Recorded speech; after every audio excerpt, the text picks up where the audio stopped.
Hello there and cowabunga. What is going on, everyone? We are looking at some Teenage Mutant Ninja Turtles today from Restoration Games. It is Unmatched Adventures Teenage Mutant Ninja Turtles. Now, this is an Unmatched Adventures game. This is not like a normal Unmatched set that is just a couple of characters. You're actually getting a cooperative player versus AI type of game. There's a cooperative game system that will run the enemies so you can play against the game system engine itself.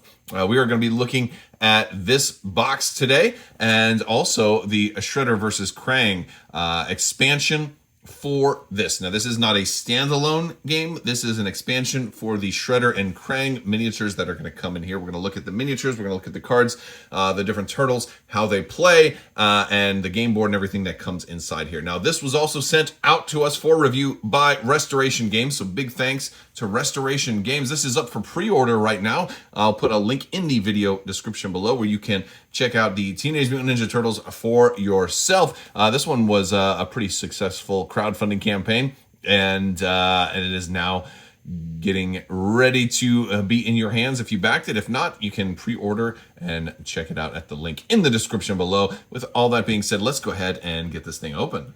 All right, so we've got this here. Now, as I'm opening up the box, I do want to remind you guys that we have a $25 Amazon gift card giveaway going on right now. You just have to be a subscriber and leave a comment on this or one of my videos. It's as simple as that, or one of my other videos, or I should say.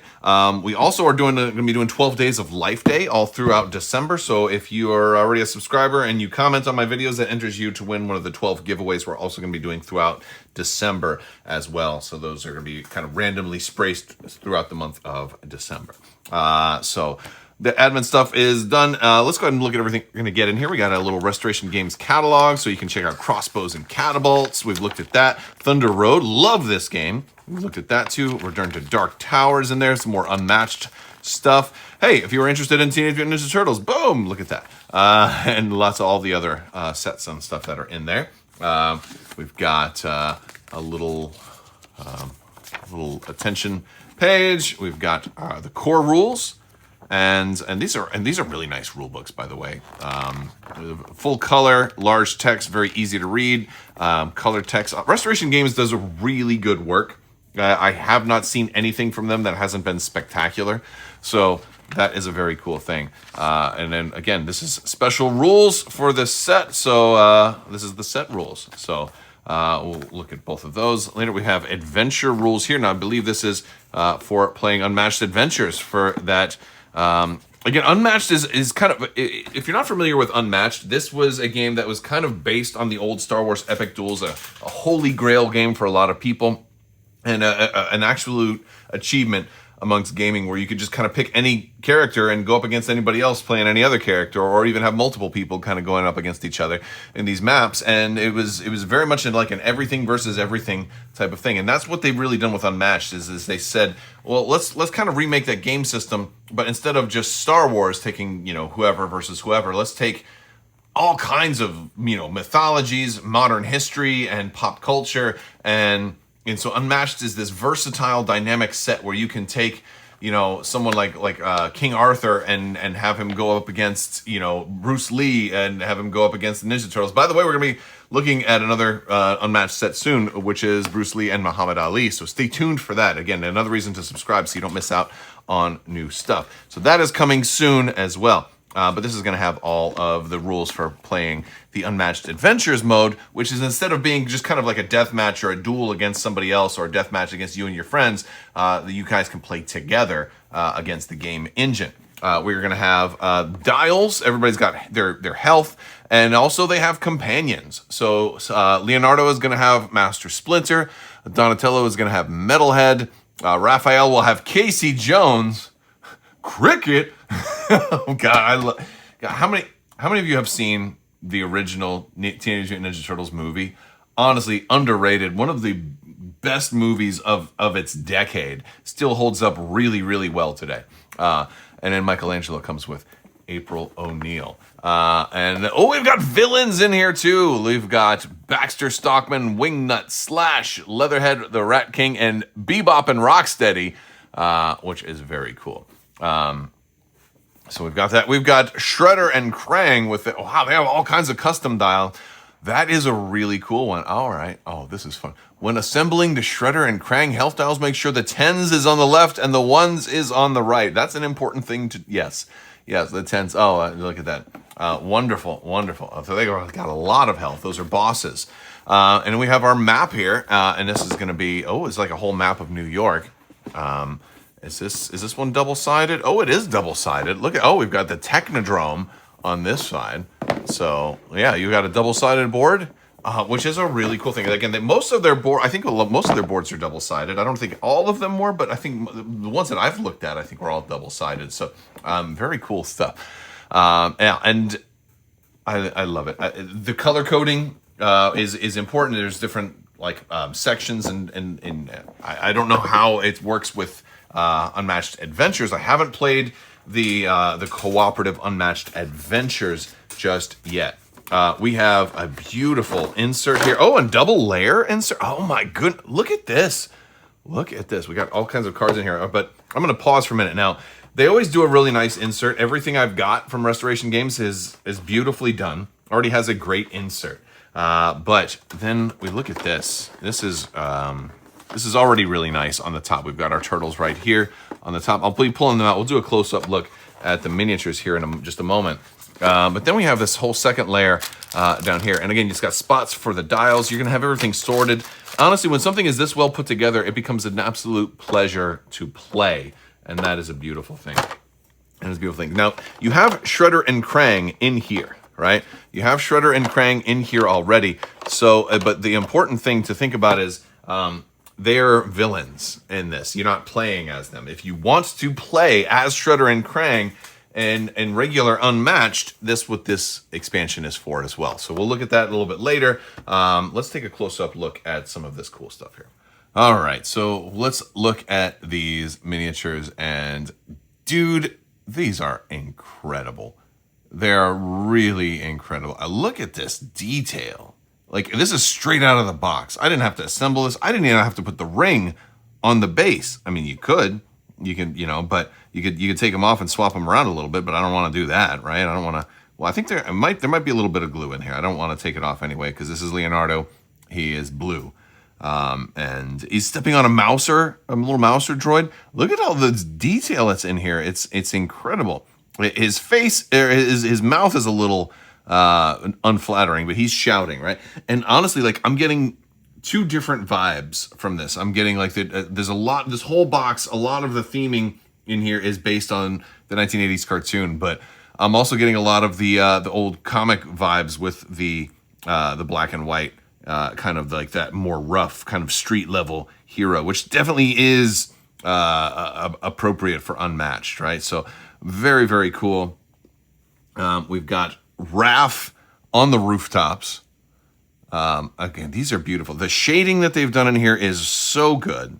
Again, a lot of times, you want to paint these miniatures, but there's so much work that's done to this already.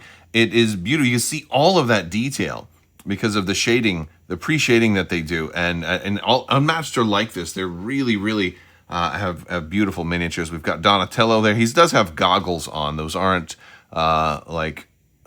he's got some of his equipment on here. He's got a little data pad on the back. Very cool. He's on a boombox too. Look, the 1980s theme is very present throughout all of this, which I love. This is awesome. The shells, dude. The shells are so good looking. That's awesome. And my favorite, Michelangelo. I love it. He is on the skateboard. He's got the nunchucks. He's got one in his belt and then the other big one in his hand here. They did the chain sculpting in there too. I know it's it's tricky to do chains in miniatures. That's why a lot of people don't do nunchuck-based characters in miniatures. It happens sometimes, but not too often. But they managed to get it done there. It looks good. The pizza slice looks fantastic. Look, there's individual toppings like pepperonis and stuff that are individually sculpted on there. It looks beautiful. I'm loving the skateboard. I'm loving all of the sewer rails and stuff. Very, very cool. I'm a big fan. It's groovy. I dig it. That's Michelangelo. He's a party dude. We've also got Shredder and Krang to look at. Now, Krang is very funny. He has got this little wobbly brain in here, and he moves around, right? Like he spins around, like it's loose, but like it's not coming out, right? I think you could probably like get tweezers and pull it out, but I love it because it fits that Krang theme. Whoa, Shredder, we've got to get both turtles. I don't know. I can't really do the Krang voice. I don't know. It's hard to do. I don't know how they did that originally. But he's also pink too, so you have colored plastic in there, which is a really cool way to make him stand out. Really great shading on this guy. All that muscle detail on the Krang kind of android body is very, very nicely done as well. Looks just like him. And we also have a hex base for this guy, indicating that he's a villain and not a hero. I absolutely love it. Again, the cartoon Ninja Turtles in the 80s was my favorite. I definitely went through that phase. All right. And Shredder has a purple cape on, for crying out loud. It's awesome. He is great. I love it. I love this version of the Shredder. He is wonderful. Did you know that this guy, the voice actor, was Uncle Carl from, Uncle Phil, not Uncle Carl, not Carlton. I'm getting my names all kind of messed up. I just lost so much street cred right there. Anyway, yeah, it was Uncle Phil from the Uncle Carl was Family Matters. Oh God, I just saw that skit the other day where they met each other. But yeah, very, very cool. Shredder was awesome. And so for all of your extra characters, you have these tokens like for Bebop and Rocksteady, and these are hard plastic. And look at that, these are beautiful. And you put these on the ground, and they are also hex bases for villains. So we've got all of our villain tokens are going to have the hex bases, and we've got Baxter Stockman there, and then we've got a bunch of these tokens as well. They're all double-sided. And then we've got these also, again, hard plastic, real shiny and pretty for your allies. So your Casey Jones and your Splinter and your April and your Metalhead. And these are a nice way to kind of increase the tangibility and the look and feel of the game. Instead of cardboard tokens for these, you're using hard plastic with the print face on top, which is very cool. But you still have your miniatures, and also they have a pretty fancy die in here that has a little bit of a marbling to it as well. So that's a look at some of the components. So one of the things that makes this box unique in that it's not just, your Ninja Turtles that you can add to Unmatched, which of course you can, is it also has the cooperative component. So we're going to take this is our threat marker. We're going to put it up here, and this is, again, it's a double-sided board. Just to kind of walk you through it a little bit, this board, you can face the Shredder. If you flip it over, you can face Krang. You're also going to figure out however many players you're going to have. If I'm playing solo, it'll be Michelangelo versus Shredder, and then one henchman. So I chose Bebop Rocksteady, which they count as one. They're fighting together, right?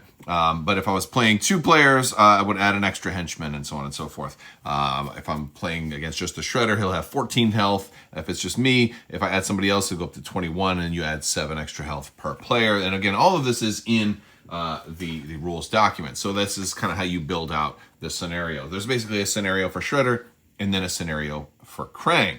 And then you're going to use these tokens as foot soldiers. Shredder has different burrows that he's going to be trying to conquer, and once he advances all of them 4 times, basically, he then wins the game, and you have to kill him before he does that. And so you'll start out with Brooklyn, perhaps, or you'll shuffle them. It'll be random. And then I'll put foot soldiers over there, and they're going to be on this side down, and they're going to be on all these little spaces. They're in between movement spaces, right? And so when I move over them, I can take a move action to try to get rid of the foot soldiers. But if he advances his threat marker up here, and it gets all the way to the end, then that burrow will fall, and we'll flip this over. Basically, it's like a time mechanism. I've only got so many turns to kind of get there and pick up some of these foot soldiers before they flip over, And once they flip over, they're entrenched, and then they're there for the rest of the game, and you can't ever get rid of them. And what they don't actually attack, but if I ever have to move over them, they'll do a damage to me once they're entrenched. So I want to, it's definitely a forcing function to say, hey, get over there and deal with these guys. Because if you don't, if you go slow, they're going to get entrenched all over the place, and they're going to hit you every time you're trying to move around and get to the shredder. And there's an AI system that goes in with it. It's there's an initiative deck, and what you'll do at the start is you'll find however many players if you're playing with all 4 players, you'll add all of theirs into the initiative deck. If you're playing Shredder, we'll get Shredder's cards. We're playing with Krang, but we'll also put Bebop and Rocksteady in there. Whichever bad guys we're playing with, we'll play with player 1. We can start with just those in our initiative deck, and this is going to be basically how we do our orders. We'll shuffle this up, and then we'll draw, and then and then once all of them have gone through, then maybe we'll shuffle them up. Maybe I get to go first. Boom, and then we'll deal this.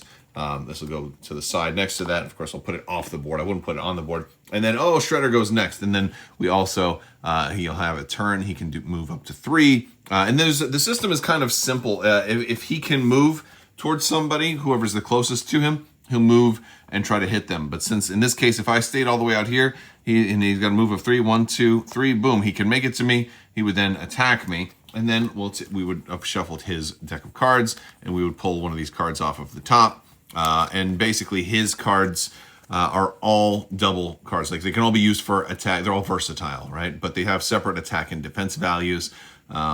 And so he always gets to play, but he'll play it face down, and I can then choose to defend with a card if we're going to do that. Again, you're going to use this deck of cards for everything, and then also resolve its effects. So he's going to have his own set of cards here, as well as his activation cards. And there's also he's going to deploy foot soldiers to the burrow. So again, he's going to put more of these tokens down. If it's already a conquered burrow where he's at, then they're going to go down entrenched. So that's another reason you want to pick foot soldiers up as soon as you can, because again, there's going to be more that come out every turn. And then also this is going to advance the threat marker by 1, plus the number of burrows with a foot soldier in them. So if you can get all of them, you'll slow him down a little bit. That's an important thing to do. But again, he's going to be moving that threat marker automatically. If you're too far away from him and he can't reach you, if he's beyond 3, like let's say I'm over here, then he's just going to stay where he is and advance his time marker again. So yeah, if you don't fight him, his plots are going to go even faster. Although I do have April here, so he might just turn around and attack her. And if he kills her, then he's far away from you, then he can advance that time marker again. And so between Bebop and Rocksteady getting their activations, now when you pull a villain from here and they activate, then they only get 1 action, and it's going to be they're basically going to follow what's on the card, but they're not going to get to do like this. They'll get a move 3, and then they'll get to attack, but they're not going to do like 2 separate actions. They're just going to follow the system. Whereas when you get your turn, you get to do your full 2 actions, and in some cases more than that. Like Michelangelo has a lot of cards that let him do extra actions. We're going to look at those in a second.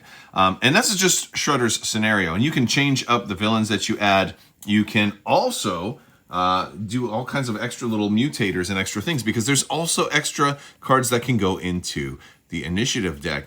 If you want to add some allies or some extra henchmen, you can do that and just add like extra fun, different cards in here to change up, to add some variables to the system. So this is a very cool, interesting way to play the game. You can play it solo. You can play it solo where you're controlling all 4 Ninja Turtles if you want, or you can have three friends over and each of you control a Ninja Turtle. You can also incorporate characters from outside of this particular box. So you could take Bruce Lee and bring him in here and have Bruce Lee and Michelangelo team up, the 2 nunchuck masters, right? If they ever do Thundercats, I'm going to totally do Panthro and Bruce Lee and Michelangelo and have 3 nunchuck masters because that's how I roll. So there's definitely a lot of flexibility. And then of course you flip the whole thing over and then you can play Krang, and he's got his own scenario, and he's got his own. Then he uses the die, and he has a whole different way to play. So again, even in every scenario you can add different henchmen and add extra initiative cards and do all of that. I want to talk a little bit about how the turtles play also.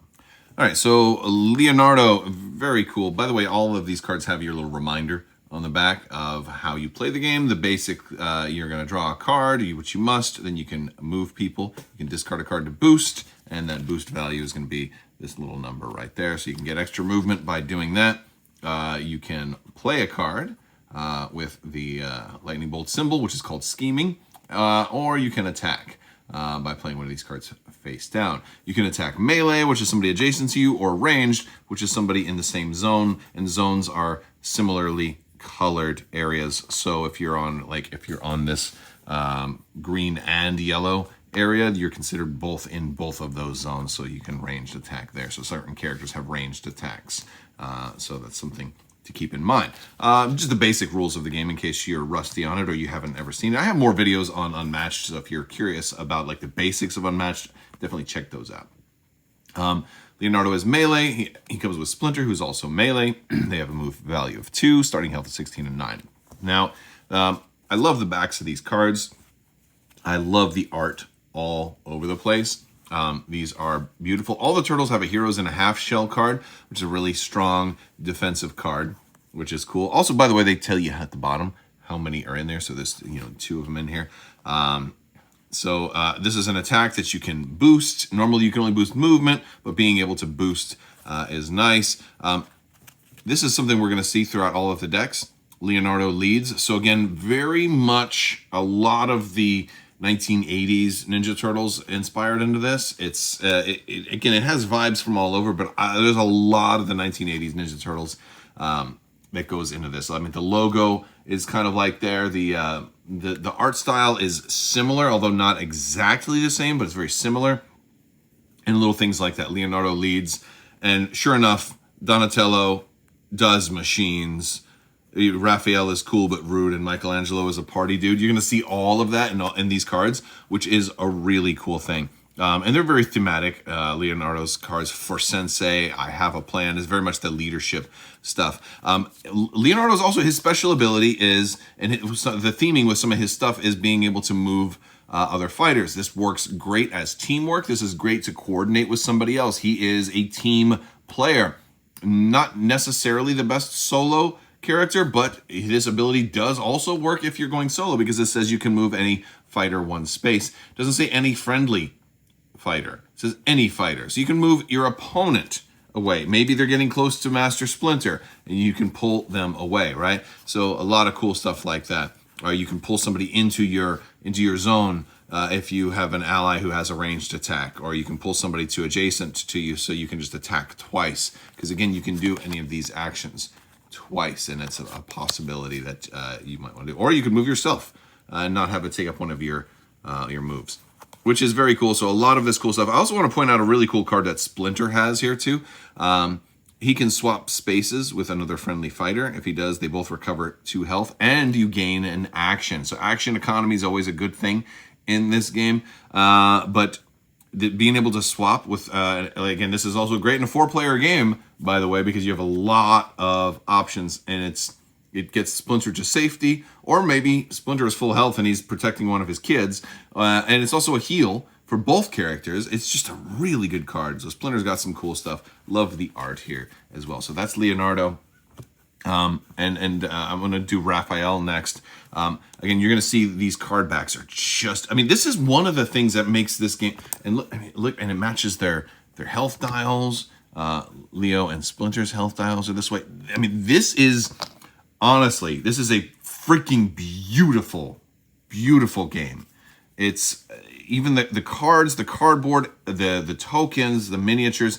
It's so thematic. It's so beautiful. It's just exquisite. This is the most beautiful Ninja Turtles game I have seen. And I've seen Ninja Turtles come in many different games and expansions and crossovers, and they're even coming to Magic the Gathering soon. But this is the cream of the crop. I've never seen anything that kind of captures the Ninja Turtles aesthetic, and it does it as good a justice as this is doing right here. This is beautiful. So well, here's Raphael. If he loses a combat, he can gain an action. So he's very combat focused. He's got a lot of cards that are going to boost combat. Again, he does have the hero and a half shell. He's got the turtle power.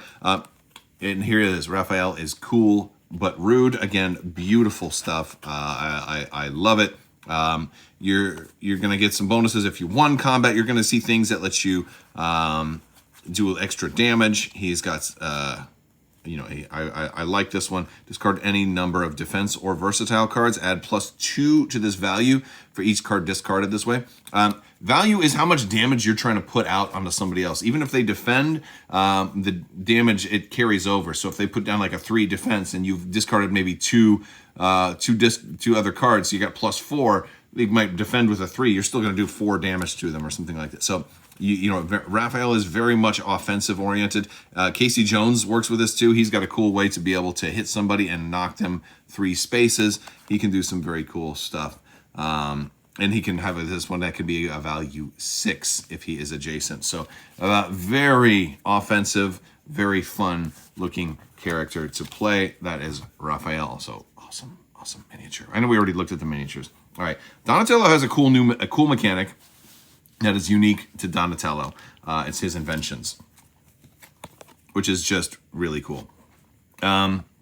Also, you can draw 2 cards instead of 1 when you maneuver. You can put a card from your hand and the bottom of your deck, and after you play an invention, tuck it under this card. We'll look at those inventions here in a second, but we also want to look at the art styles and everything. Again, here's Donatello's card. Again, beautiful. It fits into the theme of everything. These are just incredible. The art. Oh my goodness. This is, even if you never play this game, the art alone is worth the investment. But the fact that you're getting awesome miniatures and very dynamic gameplay that you can play solo or with a group is just incredible. So here's Donatello's Heroes and a Half Shell, his Turtle Power cards. Again, you see in certain things, Donatello does machines. You're going to have that in here.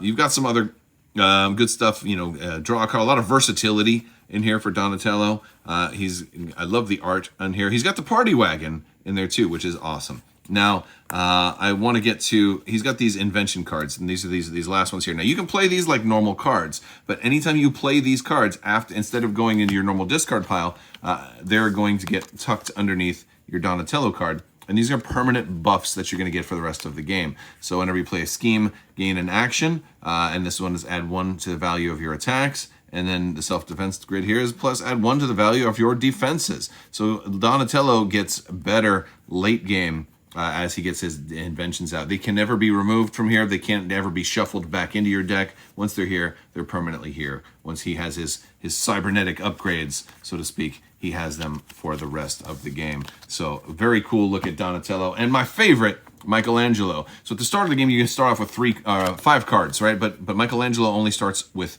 3.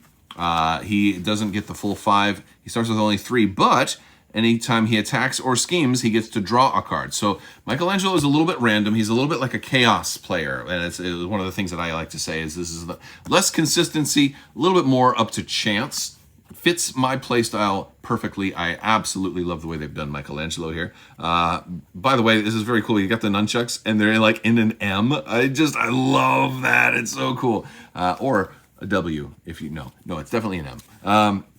He's got his Heroes and a Half Shell. He has his Turtle Power cards, and Michelangelo is a party dude.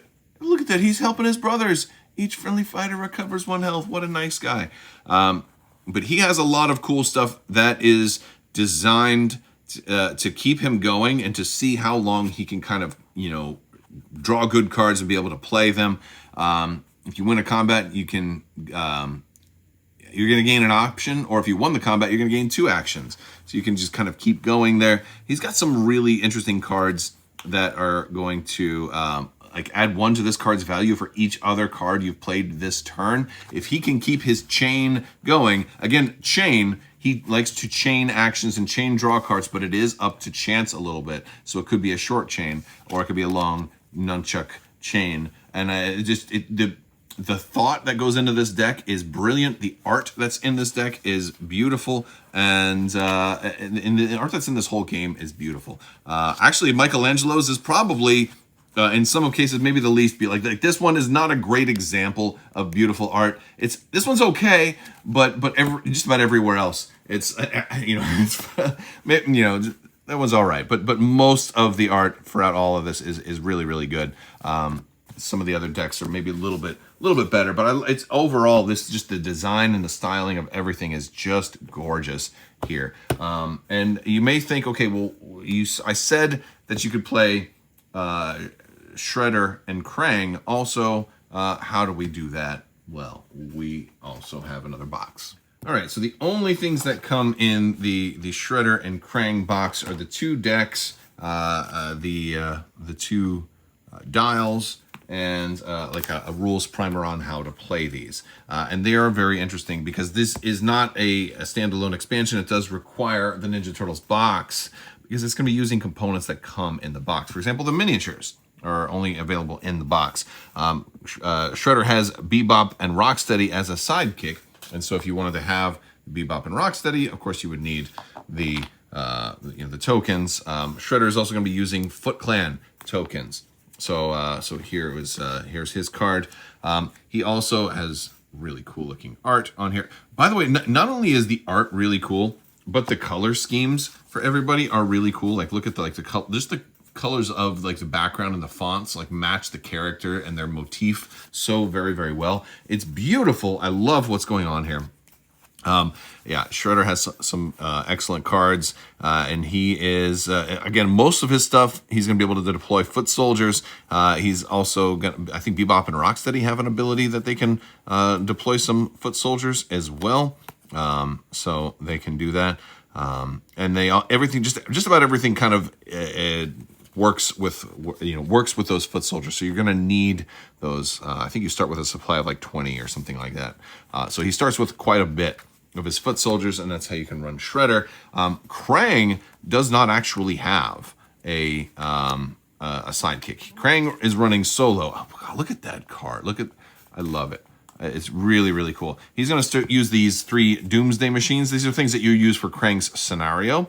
And he's going to start with like one of them flipped on, the other 2 flipped off. He's going to have cards that can flip these on. He's also going to be using this die. Again, that's something else that comes in the base game. This is a D6, but it really only goes up to 5 and it has an X, right? So think of it as a D6 minus 1.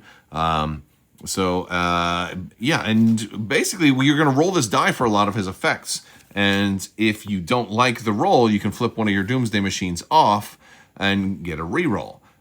His move value is only 1, but he gets to add 1 for every active Doomsday Machine. And so a lot of his cards are based on that principle of having a little bit of a random stuff in here because you're going to roll the die. Anytime you see this symbol show up, you're going to roll the die. And if you roll an X, it counts as a 0. So again, a D6 minus 1, right? Increase this card's value by a random, could be 5. So this could be a 6 melee attack, which is interesting. And again, Krang is melee, right? So this is very cool. This is really cool.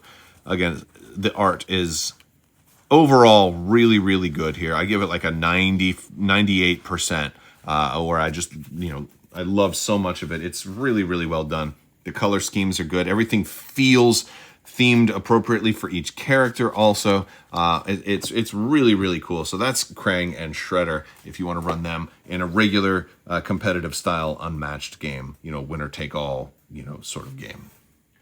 All right, this has been a look at Unmatched Adventures, Teenage Mutant Ninja Turtles. Hopefully you'll like what you see here. You can still pre-order this. I'm going to have a link down in the video description below. And I want to give a big thank you to Restoration Games for sending this out. Honestly, when I saw they were doing this, this was one I asked for. It is something that they sent me. So you should know that they sent this to me for review, but it was one that I requested. It was one I was very interested in. And so it's a beautiful game, and I'm thrilled. I think this would also make a fantastic holiday gift for your loved ones, especially people who are fans of Ninja Turtles, or somebody who might have grown up in the 80s and wants a little bit of nostalgia. It's not strictly 80s Ninja Turtles, but that's definitely one of the vibes that's going on here, and I absolutely love it. It's beautiful. It may be the finest Unmatched product I've ever seen to date. This is wonderful. I think you guys are going to love it. Hopefully you liked this video. Let me know what you think in the comments section below. We have more Unmatched coming up soon. We're going to be looking at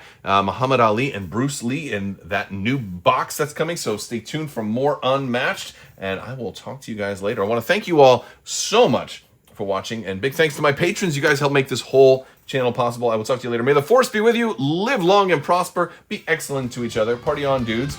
Cowabunga. So say we all. The spice must flow. And always wash your socks.